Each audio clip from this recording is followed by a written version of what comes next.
તો નમસ્કાર મિત્રો રાજુભાઈ કરપડાએ જે આમ આદમી પાર્ટીમાંથી આ રાજીનામું આપ્યું છે તેના પર ચૈતરભાઈ વસાવાએ મોટો ખુલાસો કર્યો છે। હું તમને એક વાત બધી સ્પષ્ટ કરું એના પહેલા જો તમે આપણી ચેનલમાં નવા આવ્યા હો તો ચેનલને સબસ્ક્રાઇબ કરી દેજો અને વિડીયોને લાઇક કરી દેજો। તો મિત્રો બધા વિડીયો જોઈ લો પછી આપણે તેના વિશે વાતચીત કરીએ। સમાચારના માધ્યમથી મને જાણવા મળ્યું છે રાજુ કરપડાએ આમ આદમી પાર્ટીના તમામ પદ પરથી રાજીનામું આપી દીધું છે। ત્યારે મેં એમને સંપર્ક કરવાનો પ્રયાસ કર્યો પણ એમની સાથે સંપર્ક થયો નથી। હું જ્યાં સુધી રાજુભાઈને ઓળખું છું ત્યાં સુધી એ ખેડૂતોના મજબૂત નેતા છે।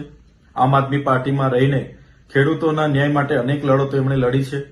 એમાંની એક લડત બોટાદ કડદા પ્રથા નાબૂદ કરવા માટે એમણે હળદરમાં આંદોલન કર્યું। એ દરમિયાન એમને 100 દિવસથી પણ વધારે જેલમાં પણ રહેવું પડ્યું।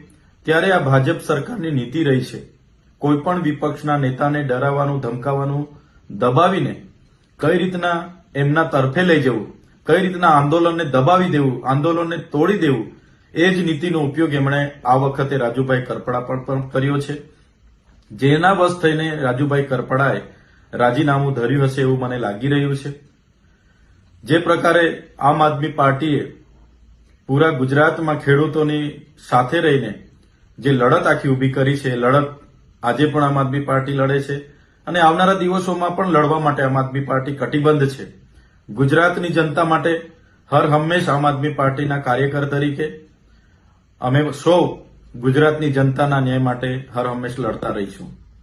તો મિત્રો રાજીનામું આપતા જ રાજકારણમાં હાલચાલ મચી ગઈ છે કે કેમ રાજીનામું આપ્યું છે, શું કારણ હશે એનું। તો મિત્રો તમે પૂરો વિડીયો તો જોઈ લીધો હશે। એમાં ચૈતરભાઈ વસાવા એવું કહી રહ્યા છે કે રાજુભાઈ કરપડા ઉપર જે ભાજપના લોકો છે તે એવું કહી રહ્યા છે કે કઈ રીતે આંદોલનો રોકવા, કઈ રીતે કોઈ પણ સામેવાળો વ્યક્તિ હોય તેના પર કંટ્રોલ કરવું, એટલે કે એના પર દબાણ કરવું એ ભાજપવાળાને આવડે છે। અને આ વખતે પણ જે રાજુભાઈ કરપડાના બાબતમાં પણ આમણે એ જ કર્યું છે। રાજીનામું આપવાનું તો કારણ એ જ હોય કે કઈક બાબતમાં એમને એ ડરાવી રહ્યા હોય, ધમકાવી રહ્યા હોય તો એ કારણ હોઈ શકે છે એવું ચૈતરભાઈ વસાવા કહી રહ્યા છે। તો તમે વિડીયોની અંદર જોઈ લીધું હશે। અને જે પ્રકારે આમ આદમી પાર્ટીએ પૂરા ગુજરાતમાં ખેડૂતોની સાથે રહીને જે લડત ઉભી કરી છે, આજે પણ આમ આદમી પાર્ટી લડે છે અને આવતા સમયમાં પણ લડશે અને ન્યાય તો અપાવશે જ। અને ગુજરાતની જનતા માટે હર હંમેશ આમ આદમી પાર્ટીના કાર્યકર તરીકે અમે સૌ ઉપસ્થિત છીએ અને ગુજરાતની જનતા માટે જે પણ કરવું પડશે અને ખેડૂતો માટે જે પણ કરવું પડશે એ અમે કરવા માટે તૈયાર છીએ। તો ખેડૂત ભાઈઓ તમારો ચૈતરભાઈ વસાવા વિશે શું કહેવું છે તમે બિલકુલ કોમેન્ટની અંદર લખી દેજો। અને જો તમે આપણે ચેનલમાં નવા આવ્યા હો તો ચેનલને સબસ્ક્રાઇબ કરી દેજો અને વિડીયોને લાઇક કરી દેજો। અને મને ખબર છે કે તમે હજી સુધી ચેનલને સબસ્ક્રાઇબ તો નથી કરી, એટલા માટે ચેનલને સબસ્ક્રાઇબ કરવાનું ભૂલતા નહીં।